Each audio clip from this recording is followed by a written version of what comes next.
안녕하세요. 매일 새로운 사연을 전하는 읽어주는 사연 라디오입니다. 구독과 좋아요, 많은 공유 부탁드립니다. 오늘의 사연 시작하겠습니다.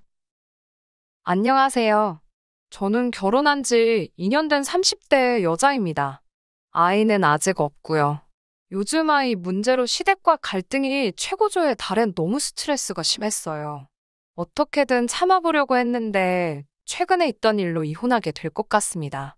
평생 은행을 다니신 아버지와 중학교 선생님이시던 어머니 밑에서 외동딸로 자란 저는 부모님의 바람대로 평범하게 여중여고를 나와서 서울에 있는 중상위권 대학을 졸업했습니다. 그 이후에는 영국으로 유학을 2년 정도 다녀와 대학원에 진학했습니다. 원래 공부에 대한 욕심이 많았기에 석사와 박사를 거쳐서 교수를 하는 게 제 꿈이었어요. 부모님도 그런 제 꿈을 응원해 주셨고요. 공부만 하다 보니 남자를 만날 기회는 정말 드물었어요. 남자에 대한 관심이 없기도 했고요. 그런데 그런 저를 답답하게 여긴 선배 한 명이 지금의 남편을 소개해 주었습니다. 훤칠한 키에 유머러스한 성격의 남편과 저는 첫 만남부터 말이 잘 통해서 금방 연인으로 발전했어요. 이야기를 하면 할수록 단순히 취미뿐만 취향, 나아가 삶에 대한 가치관까지 많은 부분이 닮아 있었습니다. 특히 남편은 당시 소규모 광고회사의 PD로 일하고 있었는데 본인의 일에 대한 열정과 욕심이 많았어요. 그렇게 1년 정도 연애를 했을 무렵 남편이 먼저 저에게 함께 살자며 프로포즈를 해왔어요. 솔직히 쉬운 결정은 아니었어요. 친정 부모님께서 시댁 상황 때문에 남편을 탐탁치 않게 여기고 계셨거든요. 시댁 상황이 좋지 못하다는 건 남편을 만나고 얼마 지나지 않아 알게 되었습니다. 연로하신 시부모님은 국가에서 나오는 얼마간의 보조금과 남편이 보내는 생활비에 의존하고 계신 상황이었고 5살 터울의 누나는 한심한 사람이었거든요. 사실 남편네 집이 어렵게 된 건 다 신우 때문이라고 해도 과언이 아닙니다. 몇 년 전 갑자기 사업을 하겠다며 가족들을 들들볶아 시부모님은 그나마 한 채 가지고 있던 집을 담보삼아 대출을 받아주셨대요. 그런데 그 돈을 신우는 사업이 아닌 어떤 남자에게 갖다 바치고 있었답니다. 가족들이 그 사실을 알았을 때는 이미 돈을 되찾을 방법은 없었고 그 이후로 남편은 신우하고 거의 연을 끊었다고 했어요. 저희 부모님은 그런 시댁 사정을 이미 다 알고 계셨기 때문에 제가 결혼하겠다 했을 때 굉장히 힘들어 하셨습니다. 반대도 많이 하셨고요. 하지만 자식 이기는 부모 없다고 결국 3개월 만에 저희 둘을 인정해 주셨어요. 딸이 없는 집에 시집가서 힘들까 걱정하신 친정 아버지가 2억짜리 빌라와 혼수도 해주셨고요. 반면에 남편은 모아둔 1,300만 원이 전부라고 했어요. 하지만 이런 이유로 남편을 원망하거나 이혼을 생각하는 건 아니에요.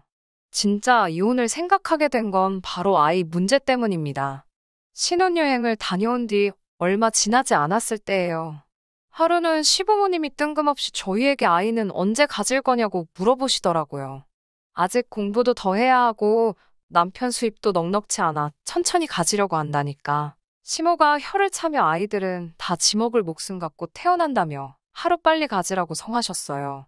그러면서 저놈의 강아지 때문에 애가 안 생기는 건 아니냐고 소리 지르고 갖다 버리라고 하시더라고요. 그나마 남편이 시모한테 뭐라고 해서 참고 있었고요. 참고로 그 강아지는 제가 23살부터 키워온 자식 같은 아이입니다. 그 이후로 약 1년 넘게 아기를 갖기 위해 노력했지만 도통 임신이 되지 않더라고요. 시모는 하루는 제가 말라서 애가 안 생기는 거라고 제 탓을 하다가 또 하루는 저놈의 개 때문에 안 생기는 거라고 난리였어요. 안 되겠다 싶어서 병원을 찾아가 이런저런 테스트를 했습니다. 결론은 남편 쪽에 문제가 있는 걸로 나왔고요. 이 사실을 알게 된 양가 부모님과 남편 모두 크게 실망을 한 눈치였어요. 하지만 저는 어차피 공부에 욕심이 있었기 때문에 크게 속이 상하거나 하지는 않았습니다. 그냥 우리 둘이 앞으로 더 즐겁게 잘 살면 되지라고 생각했어요. 제가 원래 아이들을 좋아하지도 않거든요. 단지 기분이 나빴던 건 그렇게 저를 못 살게 굴던 시댁이 막상 남편이 원인으로 나오니까 사과 한마디 없더라고요. 저희 친정에서는 남편이 지금 얼마나 마음고생하고 있겠냐며 그냥 넘어가라고 하셨지만요. 그 이후로 별일 없이 잘 지내던 저희에게 시댁에서 충격적인 소식을 전해왔습니다. 그건 바로 신우의 임신이었어요. 결혼도 하지 않은 신우가 임신 6개월이라니 온 가족이 기절할 일이었어요. 엄하신 시아버지가 알게 되면 지우라고 할 게 뻔해서 일부러 숨겼다는 거예요. 남자는 어딨냐고 시부모님이 다그치자 모른다고 하더라고요. 신우 말로는 몇 달 전 인터넷 채팅에서 10살 이상 차이 나는 20대 연하남을 알게 되었대요. 처음 몇 번 만나서 술 마신 게 전부인데 아무래도 그때 생긴 것 같다고요. 문제는 남자 쪽에서 그게 자기인지 어떻게 아냐면서 자기예여도 자기는 책임 못 진다고 발뺌을 한다더라고요. 그리고는 며칠 뒤 시부모가 저희 부부를 집으로 불렀어요. 그러더니 저희더러 신우가 아이를 낳으면 키우라고 하더라고요. 이미 배가 너무 불러서 지울 수도 없고 그렇다고 결혼을 시킬 수도 없으니 저희 부부더러 키우래요. 저희는 어차피 아이도 못 가지니까 남의 아이를 데려다 키우는 것보다는 100배 1000배 낫지 않냐면서요. 남편을 쳐다보니 이미 알고 있었던 사람처럼 옆에서 아무 말도 하지 않고 바닥만 쳐다보고 있었어요. 시모는 저에게 같은 여자로서 신우 앞길 생각해서라도 가족끼리 도와줘야 한다는 말도 안 되는 소리를 계속하고 있고 시아버지는 어떻게 우리 핏줄을 남에게 주냐며 그건 자기 눈에 흙이 들어가기 전까지는 안 될 말이라고 저한테 마음을 고쳐먹으라더군요. 저는 그렇게는 못한다고 시부모님이야말로 마음 고쳐두시라고 악을 쓰고 집으로 먼저 돌아왔어요. 집에 오니 별이가 반갑다고 꼬리치며 저에게 달려오는데 제 기분 알아주는 건 별이밖에 없구나 하는 생각에 눈물이 왈칵 쏟아지더라고요. 다음 날 학교에 갔다 집에 오니 별이가 없었어요. 남편이 혹시 먼저 퇴근해 산책이라도 시키고 있나 싶어서 전화하니 남편은 아직 퇴근을 하지 않았고 회사에 있더라고요. 순간 쎄한 느낌이 들어서 별이가 집에 없는데 혹시 짐작 가는 거 있냐고 물었어요. 그러자 남편이 시모에게 전화가 왔었는데 지난번에 저희 집에 뭘 두고 간 것 같다며 비밀번호를 알려달라고 하도 난리를 치더래요. 그래서 자기가 알려줬다며 말끝을 흐리더라고요. 순간 온몸에 소름이 끼쳤어요. 빌라 사무실에 뛰어가 CCTV 확인을 요청하니 경찰 없이는 못 보여준다고 하더라고요. 그때 청소하던 아주머니가 어떤 나이든 여자분이 저희 강아지 안고 가는 걸 봤다고 하셨어요. 여기 빌라 단지가 크지 않고 제가 매일 별이를 산책시키다 보니 웬만한 사람들은 다 저희 강아지를 알거든요. 시모라는 걸 직감적으로 알 수 있었어요. 바로 남편에게 전화를 해서 니네 엄마가 우리 별이 데리고 나갔다고 빨리 전화해보라고 악을 썼어요. 그러자 남편도 상황의 심각성을 알았는지 기다려보라고 하더라고요. 그리고는 얼마간의 시간이 흘렀을까 동네를 미친 듯이 뒤지고 있는데 시모한테 전화가 왔습니다. 시모가 그까짓 개가 뭐라고 시모를 도둑 취급하냐고 저한테 소리를 지르더라고요. 그래서 제가 경찰 부를 거냐고 맞붙었어요. 경찰 소리가 나오니까 시모가 주춤하더라고요. 그러더니 저에게 그래, 그 개 내가 갖다 버렸다. 그러니까 이제 그 개한테 정 떼고 애 키울 준비나 하라고 하더라고요. 순간 이 여자가 미쳤나 싶더라고요. 제가 시모한테 우리 별이한테 무슨 일 생기면 그땐 다들 가만 안 둘 거라고 악을 썼어요. 그리고 남편한테 전화해서 니네 엄마가 우리 별이 갖다 버렸다고 말했더니 남편도 그럴 리가 있냐면서 지금 집으로 온다고 하더라고요.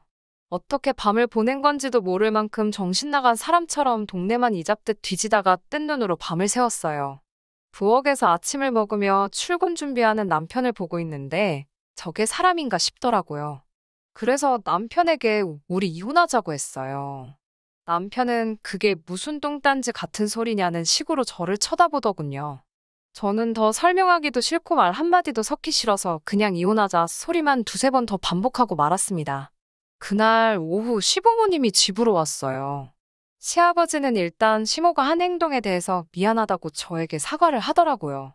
하지만 덧붙이기를 네가 평소에 하도 그놈의 개만 끌어안고 도니까 시모가 그런 것 같다고.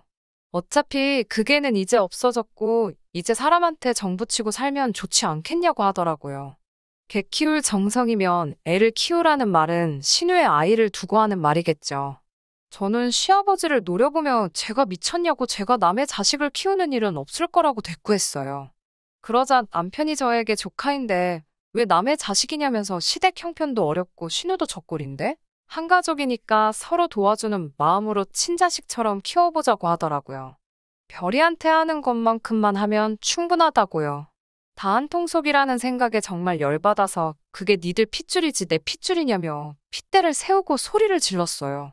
그러자 시모가 너 지금 니들이라고 그랬냐면서 저더러 돌았냐고 아주 그 개 하나 때문에 눈에 뵈는 게 없냐며 미쳤다고 난리더라고요. 제가 그래 잘난 니들 가족끼리 실컷 키우라고 소리를 질렀더니 남편도 이제 자기 집 욕한다고 난리더군요. 제가 당장 다 내 집에서 나가라고 그랬어요. 안 그러면 경찰 부른다고요. 남편은 곧 죽어도 이게 왜 네 집이냐며 안 나가고 버티더라고요. 이 집은 엄연히 저희 친정아버지가 제 명의로 증여해준 집인데 말이에요. 부부는 공동재산인 거 모르냐고 헛소리해대길래 증여는 아니라고 제가 실컷 비아냥거리면서 알려줬어요. 그리고선 당장 나가라고 했더니 웅얼웅얼 거리는 소리로 미안하다고 하더라고요. 그렇게 한참 실랑이를 하는데 모르는 번호로 전화가 걸려왔습니다. 집에서 멀지 않은 동물병원이었어요. 유기견인 줄 알았는데 인식칩이 있어서 찍어보니 저희 별이라고요. 눈물, 콧물 다 흘리며 병원으로 향했더니 꼬질꼬질해진 별이가 저를 보고 반갑다고 난리더라고요. 이렇게 작은 강아지를 어떻게 그렇게 버릴 수 있나? 사람이 어떻게 그럴 수가 있나 싶어서 다시 한번 소름이 끼쳤습니다. 결국 친정 부모님께 연락해 요 며칠 동안 있었던 일을 다 말씀드렸어요. 친정 아버지는 단호한 목소리로 당장 이혼하라고 하시더군요. 인간 같지도 않은 것들 상대할 필요도 없다고요. 여행 가방에 남편 짐을 다 싸서 현관 밖에 내놨어요. 그걸 확인한 남편이 그제서야 제 앞에 무릎을 꿇고 싹싹 빌더라고요. 이혼 말고는 다 해주겠다면서 한 번만 봐달래요. 그러더니 바보 같은 소리를 하더라고요. 자기랑 별이랑 둘 중에 누가 더 소중하냐면서요. 남편은 그게 본인 일 거라 생각했나 봐요. 저는 생각할 것도 없이 별이라고 너 하나 골랐다가 쓰레기가 줄줄이 딸려와서 내가 지금 이 고생이라고 빨리 내 눈앞에서 꺼지라고 했어요. 저더러 나쁜 여자라고 욕을 하다가 또 제발 용서해달라고 울고 짜는 남편을 보니 우습기 그지없네요. 시부모도 상황의 심각성을 알았는지 저더러 어떻게 개 한 마리 때문에 이혼을 하냐며 제발 현명하게 생각하라고 연락이 옵니다. 신우도 애는 자기가 키울 거니까 제발 지 동생 버리지 말라고 하는데 그 말을 어떻게 믿겠나요? 지금 현재 남편과는 이혼 소송 중이고 모든 면에서 제가 우위에 있기 때문에 이혼은 금방 성립될 거예요. 일단 또 별이한테 해코지 할까봐 당분간은 친정에서 지내면서 하나씩 정리하려고요. 걔만도 못한 자식들이라는 말을 쓰기에는 오히려 걔한테 신뢰가 되는 것 같아서 함부로 그 말을 못 쓰겠어요. 신우와 연을 끊듯이 살던 건 사실이었어요. 신우의 헛짓 때문에 집안 살림 쫄딱 말아먹을 뻔했다는 사실을 알면서도 결혼한 이유지요. 그런데 이제 와서 왜 그렇게 신우의 아이를 못 키워서 안달일까 생각해봤어요. 아무래도 자기가 병원에서 무정란 판정을 받으니 그나마 자기 핏줄이 섞여 있는 아이라고 아예 생판 모르는 아이를 입양해 오는 것보다 그게 나았다고 생각했나 봐요. 우리 호적에 올려서 키우고 싶어 할 정도로 의욕 넘치던 전 남편이 과연 이혼 후에도 그 아이가 자기의 아이인 것처럼 행동할지 참 궁금하네요. 별이가 평생 제 곁을 지켜주지 못할 거란 건 알아요. 그래도 이렇게 새로운 출발을 할 수 있게 되었으니 다행이에요. 그런 사람들과 평생을 살바해야 별이가 제 곁을 지켜주는 동안 저를 더 행복하게 만들어줄 사람을 찾아보려고 합니다. 긴 이야기 들어주셔서 감사합니다. 오늘의 사연은 여기까지입니다. 구독과 좋아요, 알람 설정해주시면 앞으로 더 좋은 사연으로 찾아오겠습니다. 감사합니다.